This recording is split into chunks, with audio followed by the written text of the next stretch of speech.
ಯಾವುದೇ ಇಮೇಲ್ ಇಲ್ಲ, ಯಾವುದೇ ಡಿಜಿಟಲ್ ಮೆಸೇಜ್ ಇಲ್ಲ, ಕೊನೆಗೆ ಕಂಪ್ಯೂಟರ್ನಲ್ಲಿ ಸಣ್ಣ ಆನ್ಲೈನ್ ರೆಕಾರ್ಡ್ ಕೂಡ ಇಲ್ಲ. ಕೇವಲ ಕೈಯಿಂದ ಪ್ರಿಂಟ್ ಮಾಡಿದ ಕಾಗದಗಳಲ್ಲಿ 33,000 ಕೋಟಿಗೂ ಅಧಿಕ ಮೌಲ್ಯದ ಡೀಲ್ ಸಿದ್ಧವಾಗಿತ್ತು. ಸ್ನೇಹಿತರೆ, ಭಾರತದ ಇತಿಹಾಸದಲ್ಲೇ ಅತಿ ದೊಡ್ಡ IPO ತರಲು ಹೊರಟಿರುವ ಮುಖೇಶ್ ಅಂಬಾನಿ ಅವರ ಸದ್ದಿಲ್ಲದ ಆ ರಹಸ್ಯ ಮಿಷನ್ನ ಹೆಸರೇ ಪ್ರಾಜೆಕ್ಟ್ ಜುಪಿಟರ್. ಇಡೀ ದೇಶದ ಕಣ್ಣು ತಪ್ಪಿಸಿ ನಡೆದ ಈ ರಹಸ್ಯ ಕಾರ್ಯಾಚರಣೆಯ ಸಂಪೂರ್ಣ ಇತಿಹಾಸ ಮತ್ತು ಕೊನೆಯ ಕ್ಷಣದಲ್ಲಿ ಅಂಬಾನಿ IPO ಪ್ಲಾನ್ ಅನ್ನು ಯಾಕೆ ಬದಲಾಯಿಸಿದರು ಅನ್ನೋದರ ರೋಚಕ ಮಾಹಿತಿ ಇವತ್ತಿನ ಈ ವಿಡಿಯೋದಲ್ಲಿದೆ.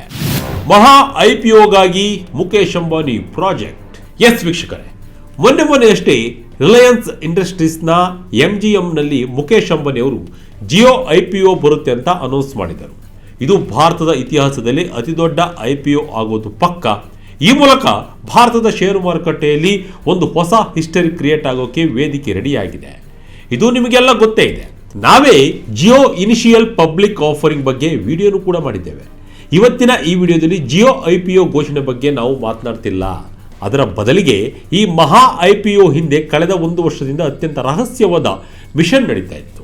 ಯಾವುದೇ ಇಮೇಲ್ ಇಲ್ಲ, ಡಿಜಿಟಲ್ ರೆಕಾರ್ಡ್ಸ್ ಇಲ್ಲ, ಕೇವಲ ಪ್ರಿಂಟೆಡ್ ಪೇಪರ್ಗಳಲ್ಲೇ $1 ಬಿಲಿಯನ್ ಡೀಲ್ ಸಿದ್ಧವಾಗಿತ್ತು. ಅದಕ್ಕೆ ಇಟ್ಟಿದ್ದ ಕೋಡ್ ನೇಮ್ ಏನು ಗೊತ್ತಾ? ಅದೇ ಪ್ರಾಜೆಕ್ಟ್ ಜುಪಿಟರ್. ಆ ಪ್ರಾಜೆಕ್ಟ್ ಸಕ್ಸಸ್ ಆದ ಬೆನ್ನಲ್ಲೇ ಮುಖೇಶ್ ಅಂಬಾನಿ ಜಿಯೋ IPO ಘೋಷಣೆ ಮಾಡಿದ್ದಾರೆ. ಈಗ ಜಿಯೋ ತನ್ನ IPOಗೆ ಸಂಪೂರ್ಣವಾಗಿ ಸಜ್ಜಾಗಿದೆ.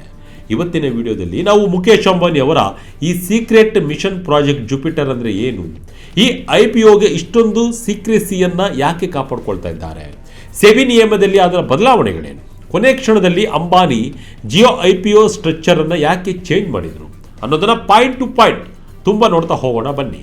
ಒಂದು ಕಾರ್ಪೊರೇಟ್ ಕಂಪನಿಯಲ್ಲಿ ಏನೆಲ್ಲ ಸೀಕ್ರೆಟ್ ಆಗಿ ನಡೆಯುತ್ತೆ ಅನ್ನೋದಿದೆ. ವಿಡಿಯೋ ಬಹಳ ಇಂಟ್ರೆಸ್ಟಿಂಗ್ ಇದೆ, ಕೊನೆವರೆಗೂ ಮಿಸ್ ಮಾಡದೆ, ಎಲ್ಲೂ ಸ್ಕಿಪ್ ಮಾಡದೆ ವಿಡಿಯೋ ನೋಡಿ. ಏನಿದು ಜಿಯೋದ ಸೀಕ್ರೆಟ್ ಪ್ರಾಜೆಕ್ಟ್ ಜುಪಿಟರ್? ಅಂಬಾನಿ ಇತಿಹಾಸದ ಅತಿ ದೊಡ್ಡ IPO ತಯಾರಿ. ಸ್ನೇಹಿತರೆ, ಬ್ಲೂಮ್ಬರ್ಗ್ ರಿಪೋರ್ಟ್ ವರದಿಯ ಪ್ರಕಾರ ಈ ಇಡೀ IPO ಪ್ರಕ್ರಿಯೆಯನ್ನ ಅತ್ಯಂತ ರಹಸ್ಯವಾಗಿಡಲು ರಿಲಯನ್ಸ್ ಸಂಸ್ಥೆ ಒಂದು ಮಾಸ್ಟರ್ ಪ್ಲಾನ್ ಮಾಡಿತ್ತು. ಅದರ ಹೆಸರೇ ಪ್ರಾಜೆಕ್ಟ್ ಜುಪಿಟರ್. ಈ ಪ್ರಾಜೆಕ್ಟ್ನ ಗಾತ್ರ ಮತ್ತು ಅದರ ಗಂಭೀರತೆಯನ್ನ ಗಮನದಲ್ಲಿ ಇಟ್ಟುಕೊಂಡು ಈ ಹೆಸರನ್ನ ಇಡಲಾಗಿತ್ತು. ಈ ಯೋಜನೆಯ ಬಗ್ಗೆ ರಿಲಯನ್ಸ್ನ ಕೆಲವು ಅತ್ಯುನ್ನತ ಅಧಿಕಾರಿಗಳಿಗೆ ಮತ್ತು ಟಾಪ್ ಇನ್ವೆಸ್ಟ್ಮೆಂಟ್ ಬ್ಯಾಂಕರ್ಗಳಿಗೆ ಮಾತ್ರ ಗೊತ್ತಿತ್ತು. ಅಚ್ಚರಿಯ ವಿಷಯ ಅಂದರೆ ಈ IPOಗೆ ಸಂಬಂಧಿಸಿದ ಯಾವುದೇ ಪ್ರಮುಖ ದಾಖಲೆಗಳು, ಡ್ರಾಪ್ ಪ್ರಾಸ್ಪೆಕ್ಟಸ್, ಇನ್ವೆಸ್ಟರ್ಸ್ ಪ್ರೆಸೆಂಟೇಷನ್ ಅಥವಾ ಇಂಟರ್ನಲ್ ನೋಟ್ಸ್ಗಳನ್ನು ಇಮೇಲ್ ಮೂಲಕ ಕಳಿಸ್ತಿರಲಿಲ್ಲ. ಎಲ್ಲವನ್ನು ಕೇವಲ ಪ್ರಿಂಟೆಡ್ ಕಾಪಿಗಳ ರೂಪದಲ್ಲಿ ಹಂಚಿಕೊಳ್ಳಲಾಗ್ತಿತ್ತು.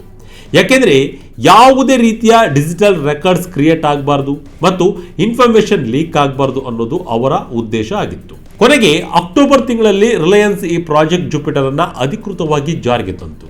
ಈ ಇಡೀ ರಹಸ್ಯದ ಆಪರೇಷನ್ ಅನ್ನ ರಿಲಯನ್ಸ್ ಮುಖ್ಯ ಹಣಕಾಸು ಅಧಿಕಾರಿ ಅಂದರೆ CFO V Srikanth, KR Raja ಮತ್ತು ಜಿಯೋ ಎಕ್ಸಿಕ್ಯೂಟಿವ್ ಅನ್ಯುಮನ್ ಠಾಕೂರ್ ಅವರ ನೇತೃತ್ವದಲ್ಲಿ ನಡೆಸಲಾಗಿತ್ತು.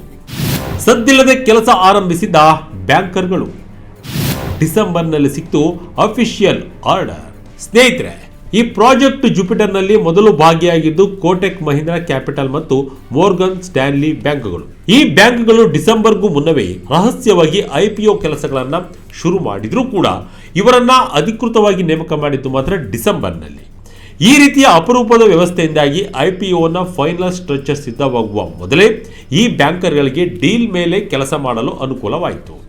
ನಂತರ ಡಿಸೆಂಬರ್ ತಿಂಗಳಲ್ಲಿ ಸಲಹೆಗಾರರ ಗ್ರೂಪ್ ಅನ್ನ ಮತ್ತಷ್ಟು ಎಕ್ಸ್ಪೆಂಡ್ ಮಾಡಲಾಯಿತು. ಇದೆಲ್ಲದರ ಜೊತೆಗೆ ಜಿಯೋನಲ್ಲಿ ಹೂಡಿಕೆ ಮಾಡಿರುವ ಮೆಟಾ ಪ್ಲಾಟ್ಫಾರ್ಮ್ಸ್, ಗೂಗಲ್ನ ಆಲ್ಫಾಬೆಟ್ ಮತ್ತು KKR ನಂತಹ ಜಾಗತಿಕ ದೈತ್ಯ ಸಂಸ್ಥೆಗಳನ್ನು ಒಪ್ಪಿಸೋದು ರಿಲಯನ್ಸ್ಗೆ ಅತ್ಯಂತ ದೊಡ್ಡ ಚಾಲೆಂಜ್ ಆಗಿತ್ತು. ಕೊನೆಗೆ ಈ ಹೂಡಿಕೆದಾರರು ತಮ್ಮ ಪಾಲಿನ ಷೇರುಗಳಲ್ಲಿ 8% ಹೂಡಿಕೆಯನ್ನು ಪ್ರಮಾಣಾನುಗುಣವಾಗಿ ಕಡಿಮೆ ಮಾಡಲು ಅಂದರೆ ಡೈಲ್ಯೂಟ್ ಮಾಡಲು ಒಪ್ಪಿಕೊಂಡರು. ಇದರಿಂದ ಜಿಯೋಗೆ ತನ್ನ ಅಸ್ತಿತ್ವದಲ್ಲಿರುವ ಹೂಡಿಕೆದಾರರ ಒಡೆತನದ ಅನುಪಾತವನ್ನು ಬದಲಾಯಿಸದೆ ಸರ್ಕಾರದ ಕನಿಷ್ಠ ಸಾರ್ವಜನಿಕ ಷೇರುದಾರರಿಗೆ ನಿಯಮವನ್ನು ಪಾಲಿಸಲು ಸಾಧ್ಯವಾಯಿತು.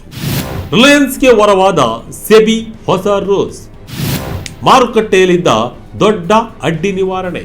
ಇದೇ ಸಮಯದಲ್ಲಿ ರಿಲಯನ್ಸ್ಗೆ ಭಾರತದ ಮಾರುಕಟ್ಟೆ ನಿಯಂತ್ರಕ ಸಂಸ್ಥೆಯಾದ ಸೆಬಿ ಕಡೆಯಿಂದಲೂ ಒಂದು ದೊಡ್ಡ ರಿಲೀಫ್ ಸಿಕ್ಕಿತು. ಸೆಪ್ಟೆಂಬರ್ ತಿಂಗಳಲ್ಲಿ ಸೆಬಿ ಒಂದು ಮಹತ್ವದ ನಿಯಮವನ್ನು ಸಡಿಲಗೊಳಿಸಿತು. ಅದರ ಪ್ರಕಾರ 5 ಟ್ರಿಲಿಯನ್ ರೂಪಾಯಿ ಅಂದರೆ ಸುಮಾರು $53 ಬಿಲಿಯನ್ ಹೆಚ್ಚಿನ ಮೌಲ್ಯ ಹೊಂದಿರುವ ಕಂಪನಿಗಳು IPO ಸಮಯದಲ್ಲಿ 5% ಷೇರುಗಳನ್ನು ಮಾರಾಟ ಮಾಡಬೇಕೆಂಬ ನಿಯಮವನ್ನು 2.5ಕ್ಕೆ ಇಳಿಸಲಾಯಿತು. ಈ ಹೊಸ ನಿಯಮವನ್ನು ಸರ್ಕಾರ ಮಾರ್ಚ್ ತಿಂಗಳಲ್ಲಿ ಅಧಿಕೃತವಾಗಿ ಜಾರಿಗೊಳಿಸಿತು. ಇದು ಜಿಯೋ IPOಗೆ ಇದ್ದ ಅತಿದೊಡ್ಡ ನಿಯಂತ್ರಕ ಅಡ್ಡಿಯನ್ನು ನಿವಾರಿಸಿತು. ಆದರೆ ಈ IPO ಸ್ಟ್ರಕ್ಚರ್ನಲ್ಲಿ ಕೊನೆಯ ಕ್ಷಣದಲ್ಲಿ ಒಂದು ಬಿಗ್ ಟ್ವಿಸ್ಟ್ ಎದುರಾಯಿತು.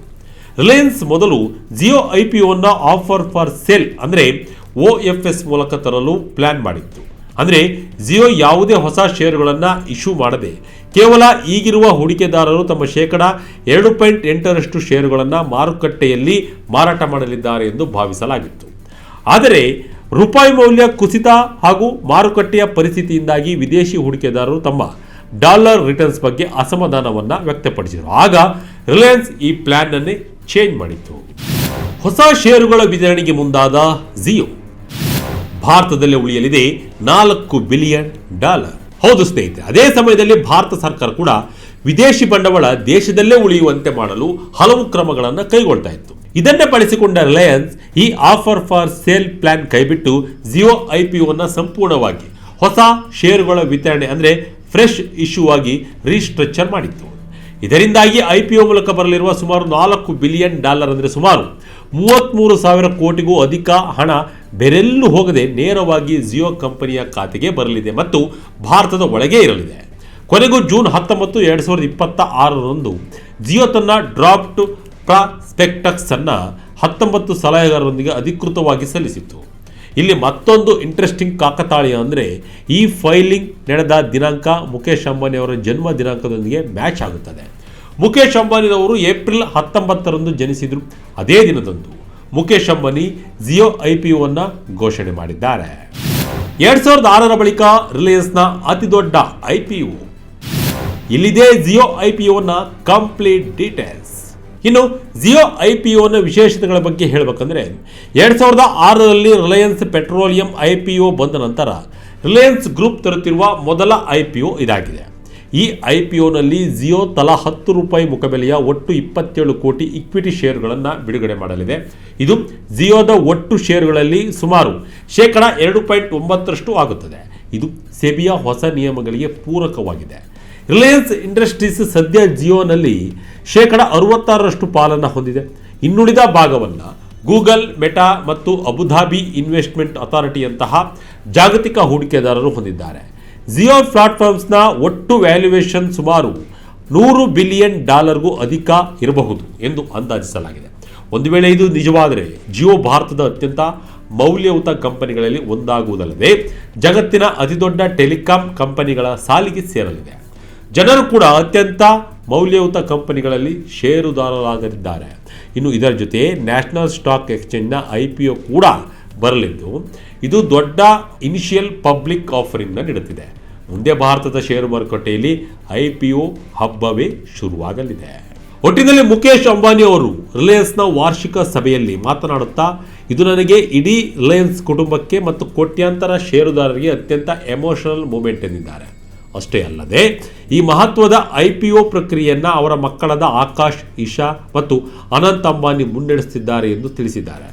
2024ರಲ್ಲಿ ಶುರುವಾದ ಸೀಕ್ರೆಟ್ ಪ್ರಾಜೆಕ್ಟ್ ಜುಪಿಟರ್ ಹಲವು ಏರಿಳಿತಗಳು, ಸೆಬಿ ನಿಯಮಗಳ ಬದಲಾವಣೆ ಮತ್ತು ಸ್ಟ್ರಕ್ಚರ್ ಬದಲಾವಣೆಗಳ ನಂತರ ಈಗ ಯಶಸ್ವಿಯಾಗಿ ಫೈನಲ್ ಸ್ಟೇಜ್ಗೆ ತಲುಪಿದೆ.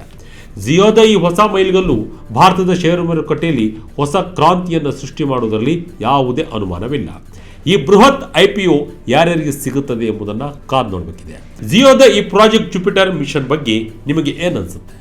ನಿಮ್ಮ ಅಭಿಪ್ರಾಯವನ್ನು ಕಮೆಂಟ್ ಮೂಲಕ ತಿಳಿಸಿ.